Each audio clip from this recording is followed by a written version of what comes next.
Heavy rainfall continues across parts of Queensland, today extending through central and southeastern parts of the state, bringing a renewed flooding risk to these areas. We'll jump right in with a look at our current severe weather warning for heavy rainfall. Now, it's quite a large warning that covers parts of the central interior of Queensland, stretching all the way down to the southeast. There is some variation in terms of the rainfall totals we're expecting across this warning area, so I'll break it into a north and southern part of the warning.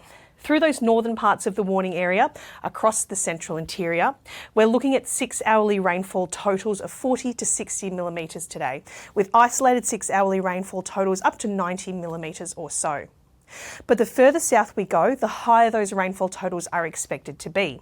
Through the southern extent of our warning area, we are looking at 6 hourly rainfall totals of 70 to 120 millimetres, with isolated 6 hourly rainfall totals up to 180 millimetres or so.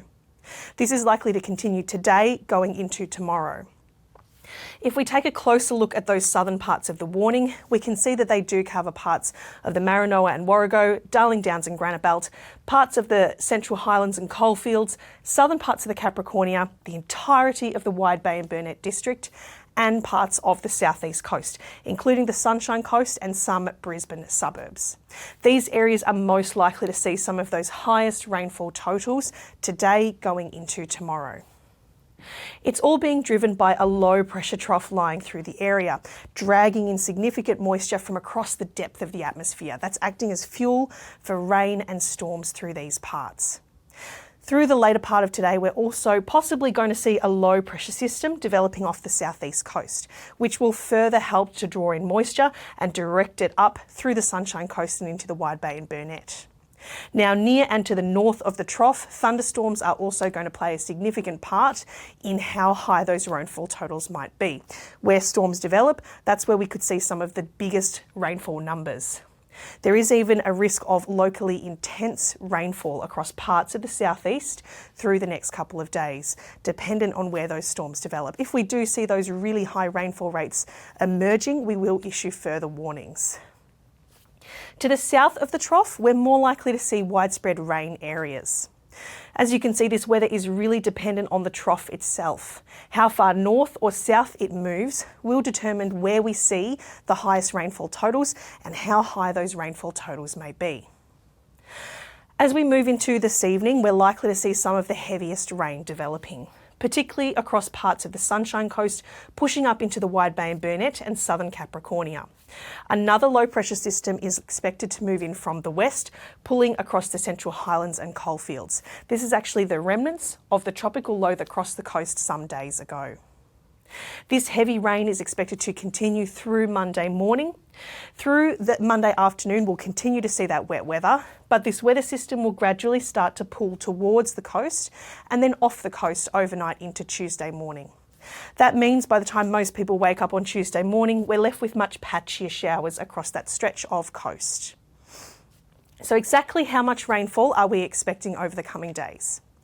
Well, taking a look at our rainfall totals from midnight last night out to Tuesday morning, we can see very widespread moderate to locally heavy falls are expected, and that includes across parts of the Central West, Central Highlands and Coalfields, Wide Bay and Burnett, southern Capricornia, and parts of the Sunshine Coast too.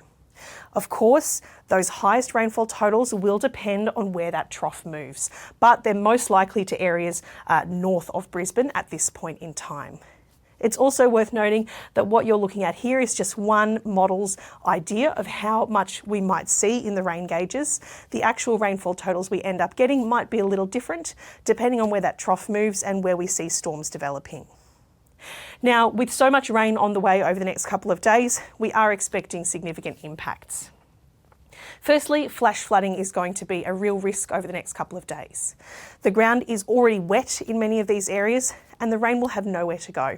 Flash flooding could emerge very quickly, leading to dangerous driving conditions and road closures through the southeast.